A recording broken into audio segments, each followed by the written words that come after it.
हुआ कि नाओमी ने रूथ से कहा, नाओमी ने, जो कि रूथ और ओपरा की मदर इन लॉ थी, उन्होंने रूथ से और ओपरा से बोला कि तुम अब जा सकते हो and you can go to your back to your native places. हमारी लाइफ में भी usually it happens in our life also. Then when we are going through a phase of struggle, there would be many people, those who would come back to you, those who will tell you, why don't you go back to your parents' place?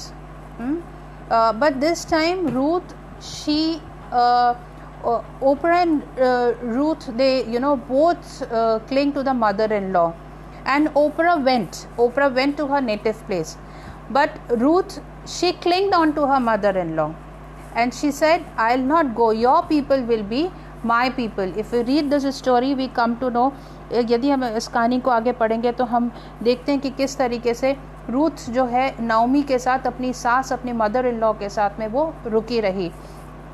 And in the as we proceed towards the story, we read it that what was happening was that Ruth and Naomi, they both went to Bethlehem. And when the book of Ruth chapter 1 verse 22 says, इस प्रकार Naomi अपनी मोआबिन बहू Ruth के साथ लौटी जो मोआब देश से आई थी, वे जौ कटने के समय के आरंभ में बैतलहम पहुंची. In the English Bible, book of Ruth chapter 1 verse 22. Book of Ruth chapter 1 and verse 22. I'll read it in English also for you,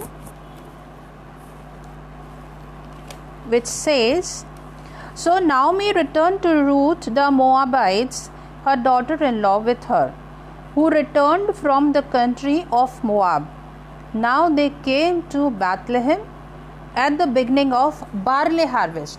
So here the harvest was going on. Barley का harvest चल रहा था, जौ की खेती कटनी हो रही थी यहाँ पे. तब ये लोग वहाँ पर पहुँचते हैं और हम आगे पढ़ते हैं कि कैसे रूथ जो है वहाँ खेतों में जाती है काम ढूंढने के लिए. और उसको जब वो बहुत मेहनत करती है, she is struggling hard how to feed her mother-in-law, how to be a hard-working daughter. So she's trying all her best. और यहाँ पर हम देखते हैं कि